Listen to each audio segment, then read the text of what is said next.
வணக்கம் நண்பர்களே, நான் செந்தில்வேல். இது மரபு செல்வமாம் திருக்குறளை நவீன நோக்கில், நவீன பின்புலத்தில் வைத்து, நவீன கவிதையைப் போல வாசிக்கும் ஒரு எளிய முயற்சி. நம்ம கேள்வி அதிகாரம் பார்த்துட்டு இருக்கோம்.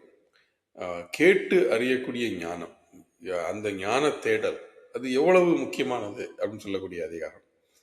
அதில் இன்னைக்கு நம்ம பார்க்க போகிற இந்த 2வது குறள் கேட்டிருக்காதவங்களே இருக்க முடியாது. அந்த அளவுக்கு ரொம்ப ஃபேமஸான குறள். செவிக்கு உணவு இல்லாத போது சிறிது வயிற்றுக்கும் ஈயப்படும். செவிக்குணவு இல்லாத பொழுது சிறிது வயிற்றுக்கும் ஈயப்படும். இதுல அர்த்தம் நம்ம எல்லாரும் கேள்விப்பட்ட அந்த பொருள் தான். வயிற்றுக்கு செவிக்கு உணவு இல்லாத பொழுது, கேள்வி ஞானமாக நீ கற்று தெரிந்து கொள்வதற்காக அதற்கான வாய்ப்பு இல்லாத பொழுது மட்டுமே சிறிது வயிற்றுக்கும் ஈயப்படும். கொஞ்ச அளவு உணவை நீ வயிற்றுக்கு கொடுக்கலாம் அப்படின்னு சொல்லி உணவு தேடலையும் ஞான தேடலையும் ஒரு லைன்ல வச்சு எது ப்ரையாரிட்டி, எது முக்கியமானதுன்னு சொல்ற. ஏன் இப்படி சொல்ல வேண்டிய அவசியம் இருக்கு அப்படின்னு யோசிச்சு பார்த்தா, சின்ன வயசுல அம்மா சொல்லுவாங்க, அடுத்த வேளை சாப்பாட்டுக்கு என்னது அப்படின்னு யோசிக்கலனாலே பெரிய நிம்மதியா இருக்குடா அப்படிம்பாங்க. அது அவங்க அப்ப சொல்லும்போது நமக்கு புரியாது. ஏன் இவங்களை யார் யோசிக்க சொன்னா, அடுத்த வேளை சாப்பாடு அடுத்த வேளை வரும், அடுத்த வேளை அவங்க பண்ணி நம்ம தட்டில் போடுறதுனால வரும். ஆனால் நம்ம ஒரு பேரண்ட் ஆகி நம்ம ஒரு ஹவுஸ் ஹோல்டு மெயின்டைன் பண்ண ஆரம்பிக்கும் பொழுது அப்போதான் நமக்கு அது தெரியும், அந்த அடுத்த வேளை சாப்பாடுங்கிறது எவ்வளோ பெரிய ரெக்குயர்மெண்ட் அப்படிங்கிறது. ஒவ்வொரு 3 வேளையும் ஒரு 3 வேளை சாப்பாடு நம்ம ஒரு ஒரு ஒரு குடும்பத்துக்கே செஞ்சு செஞ்சு வச்சுட்டே இருக்கணும்னா அதுல எவ்வளவு ஒரு நாளுடைய எவ்வளவு எஃபர்ட் அதுல போகுது அப்படின்னு சொல்லி.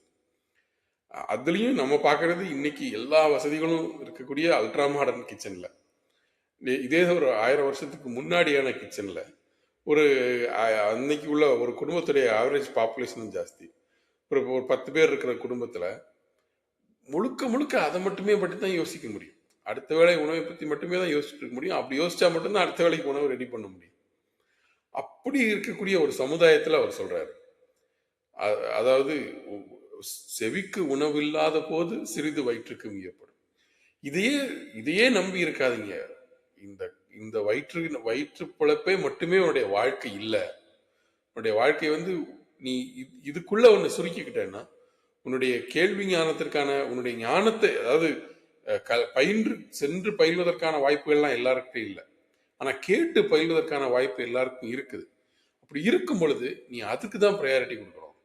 எல்லா நேரமும் இந்த இந்த வயிற்றை பற்றிய சிந்தனையிலேயே இருந்தோம் அப்படின்னா நம்மளால ஒரு நாளும் ஞான பாதையில போக முடியாது அப்படின்னு சொல்றேன்.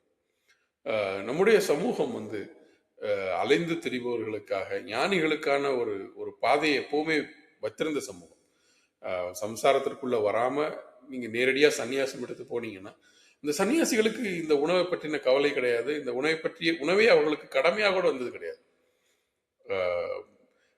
அதாவது இந்த புதிதாக புத்த மதத்துல இப்போ கூட புத்த மதத்துல போய் சேர்றவங்களுக்கு அந்த பிச்சை எடுத்து உண்பது அப்படிங்கிறது போய் ஒரு கிராமத்துல போய் பிச்சை எடுத்துட்டு வாங்குறது இப்பவும் அவர்களுடைய பழக்கங்கள்ல அவங்களுக்கு பழக வேண்டிய ஒன்றா அது இருக்குது.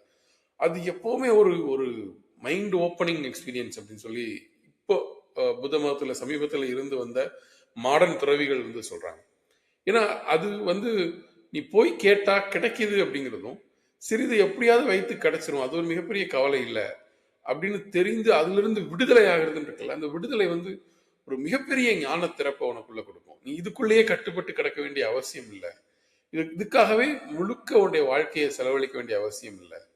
கொஞ்சம் நம்முடைய காதை, நம்முடைய வாழ்க்கையை ஞானத்தின் பக்கம் திறக்கலாம், கேள்வியின் பக்கம் திறக்கலாம். அதுதான் இந்த குறள் சொல்லுதுன்னு நினைக்கிறேன். செவிக்கு உணவு இல்லாத பொழுது சிறிது வயிற்றுக்கும் ஈயப்படும். இந்த சிறிதுங்கிற வார்த்தை ரொம்ப முக்கியம். அது ஒரு சிறிய பாகம் தான், ஒரு மிக குறைவான அளவுக்கு வயிற்றுக்கு இட்டா போதும். வயிற்றை நிரப்புவதே முழு நேர இதுவாகும். அதுவும் இன்னைக்கு ஃபுடி கலாச்சாரத்துலலாம் முழுக்க முழுக்க அதை பற்றிய சிந்தனையிலேயே ஒரு சமூகமே மூழ்கி கிடக்கிற சூழ்நிலையில் சிறிது வயிற்றுக்கும் ஈயப்படும் ரொம்ப முக்கியமான அடிக்கோடு அப்படின்னு தோணுது. நன்றி நண்பர்களே, மீண்டும் சந்திக்கலாம். நன்றி.